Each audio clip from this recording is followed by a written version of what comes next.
Welcome to the Ag and Culture Podcast. I'm Mike Usry. I'm Joseph Boehm, and today we're going to talk about all things agriculture.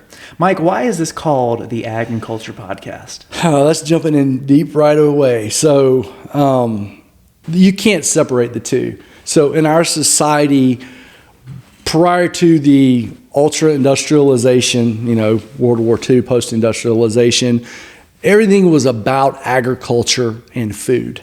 So it could be called ag and food, but I want to call it ag and culture because our societies always revolved around the dinner table and the meal, and all activities were geared toward the meal.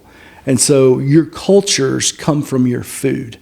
You think about the Southern culture in America. Our food is vastly different from the Midwesterners, different from the New Englanders, right? We don't have clam chowder down here, but that is part of their culture. So that is just a microcosm within and of tribes in our country. So go overseas and go here and go there. Food is the tie that binds cultures together. And so where does food start? It starts in agriculture. It starts in the planting of the foods and the harvesting of the foods. You go way back to ancient civilizations where their culture was around their grapes or around their grains or around their fishing, and occupation was built around that, and it came back to the dinner table and the fireplace, and that is where things with relationships and everything just started to meld, is around the dinner table. So you can't have culture without agriculture, and it's just what brings us together. And I wanted to do this podcast to go back to slower times, if you will, where things aren't microwaved. They're not instant.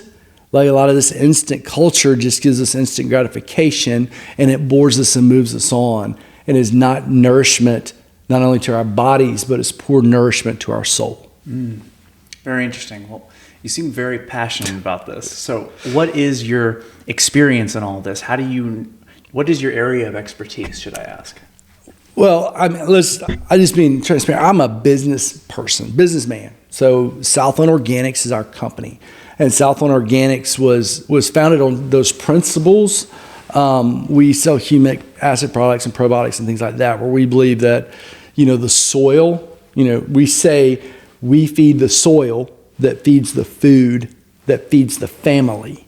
And that is sort of the line that we go by. And so, expertise as far as a microbiologist or an ag major or a full-time farmer or anything like that, no. But I have studied in-depth soil science over the years and microbiology and chemistry just to try to get an understanding. But my passion is positively influencing our food supply on a microbial level. Interesting. Okay. So you're a businessman and you've studied all these chemicals.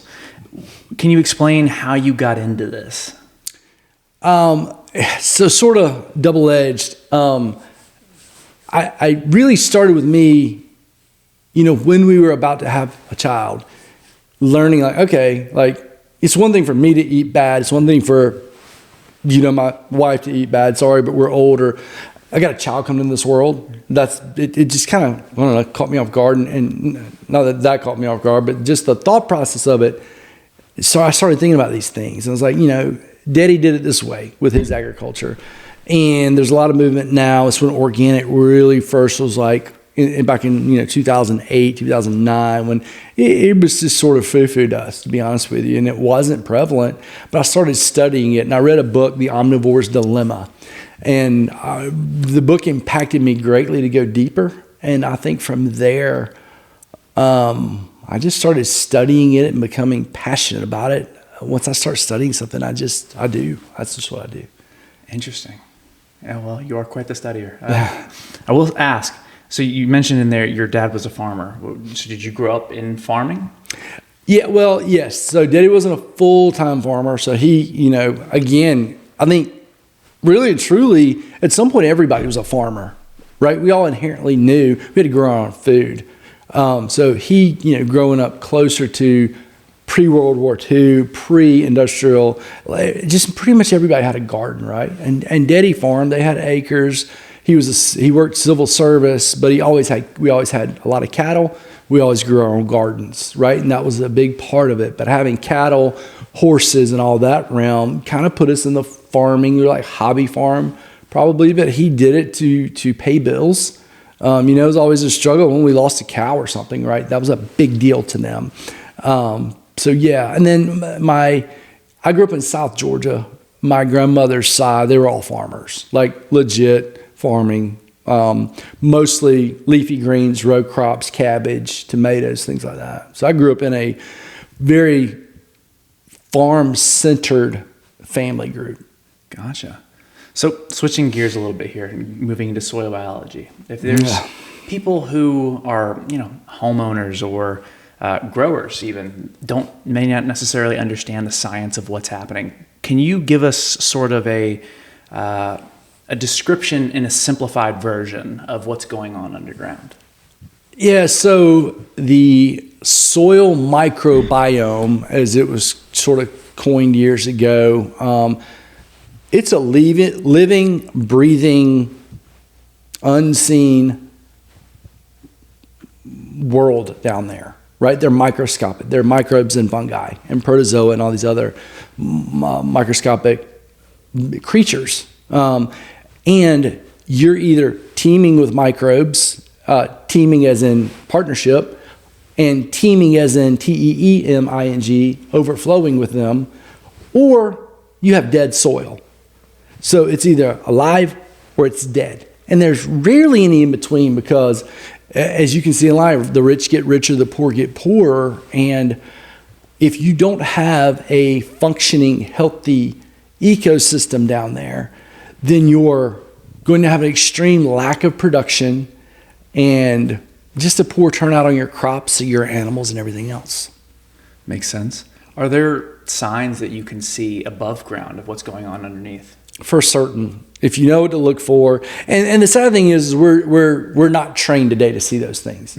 I guarantee it, if you were to go back into the 1800s and just generally ask a farmer at that point, they just inherently saw it. They could look at something and tell if it was healthy or not. And that was not due to the fertilizer that they put on their field, because that didn't exist at the time, right? That came from the quality of the soil, how it looked, how it felt, how it smelled. Like smelling is a big thing, but what you asked is above the soil. So you'll see, even in grass, you'll see long spindly grass that's not thick stemmed, that doesn't stand up properly. Like I know some guys that spray lawns and they can see that. And what happens when you get long spindly grass, the plant cell walls are so thin that the insects can smell the nectar in there. And yes, they smell the sugars running up and down the grass. And so what do? They attack because they can. But if you had healthy microbes delivering healthy soil, which delivers healthy plants, in this case, grass, you have a thicker, healthier, more resilient plant that's not going to give off I'm sick vibes and get attacked.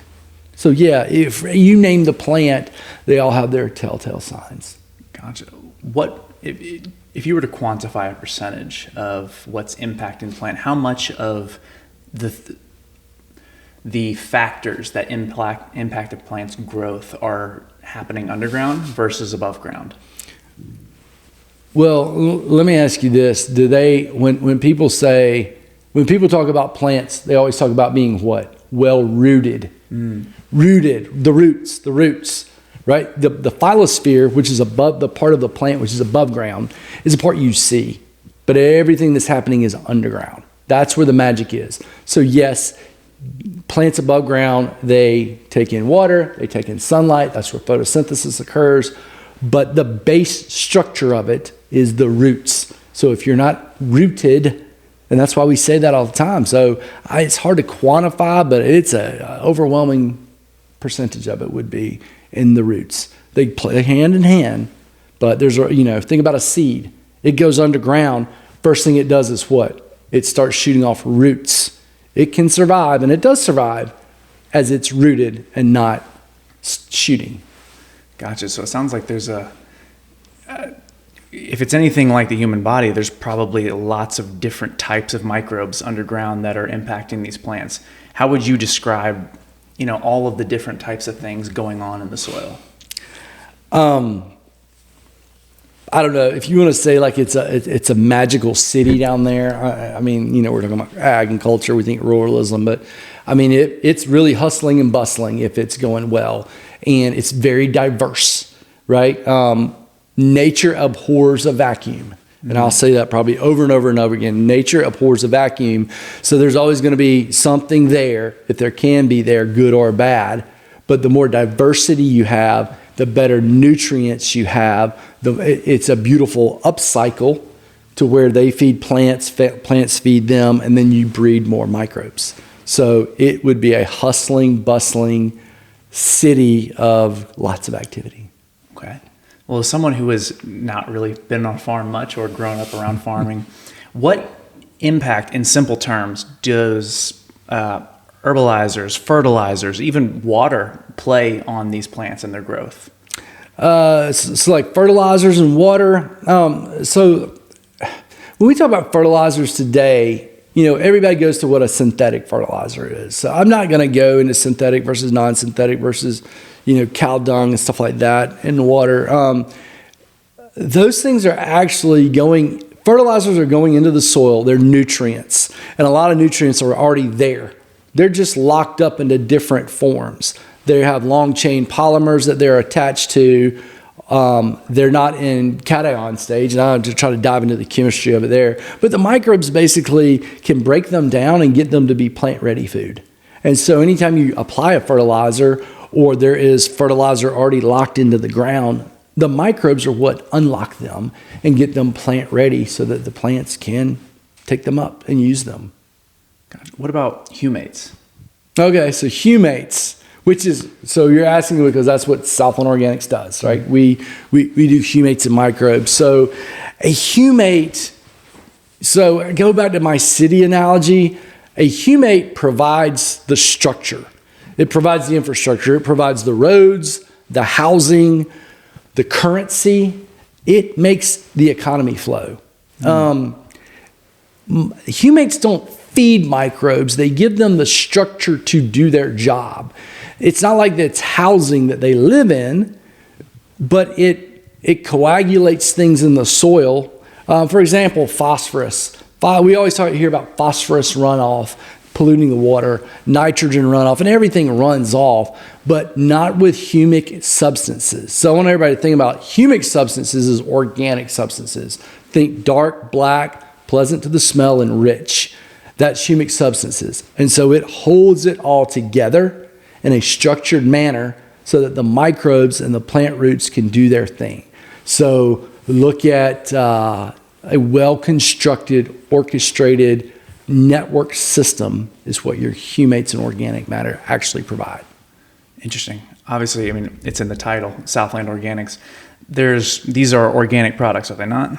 They are. Some of them are certified organic. They're all organic. Some of them are not certified. That's a whole nother legal term. But yes, they're all at least all natural or certified organic. Gotcha. So I'm assuming that there are non-organic products.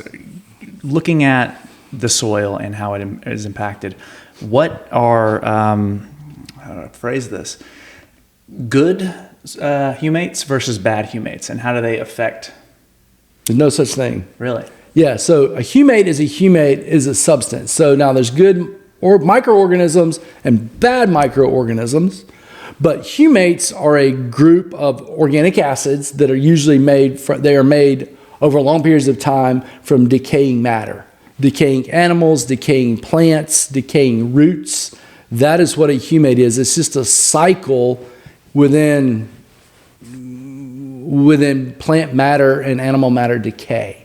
So it is just something that is turning back. So when you think about composting, that's what humates are. So there is no good or bad. It's just humic structure. Some may claim to have superior humic structure, and all these companies say, "Oh, mine's better than yours." It's not. No, a humate's a humate.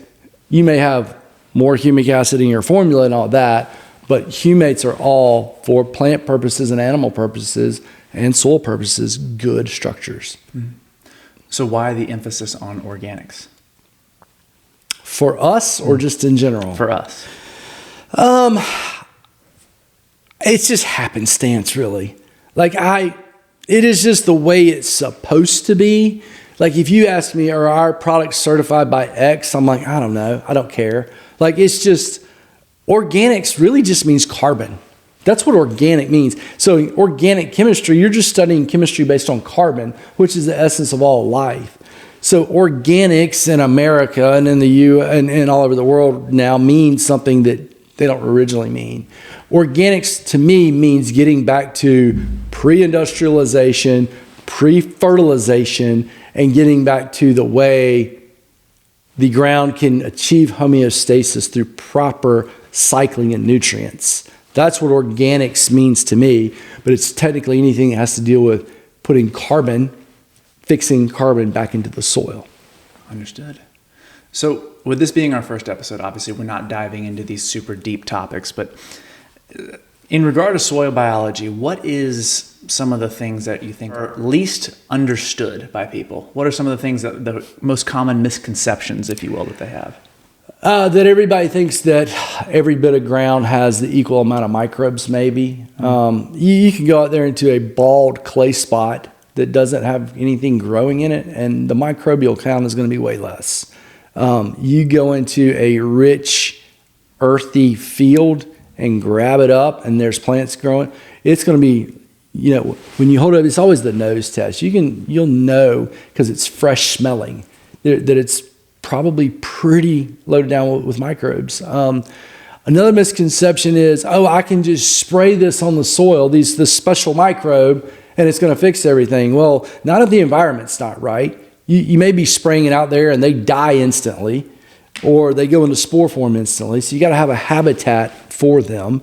And then there's no such thing as a superbug. You want a diverse population of not only bacteria, but of fungi and protozoa. So a lot of these store-bought things that they're out there, and we sell them too. Don't get me wrong. Like, I'm not knocking people. That's what we do. But it's a fix with microbes with nature. We're here to supplement and augment and nourish, not to be a pharmaceutical company and diagnose and treat and inject. If someone wants a healthier lawn, or even on a larger scale, a healthier farm, they may not be able to change what's going on underneath immediately, but they can shift their mindset into understanding what's going on. What is like the most crucial mindset shift that you could give someone? I would say to go from dirt to soil. And what I mean by that is dirt is something you sweep up off the floor. Soil is something that you grow things in. Soil is living, breathing ecosystem. Okay? So if you don't view your field or even your lawn as a living, breathing ecosystem, you're not going to be successful.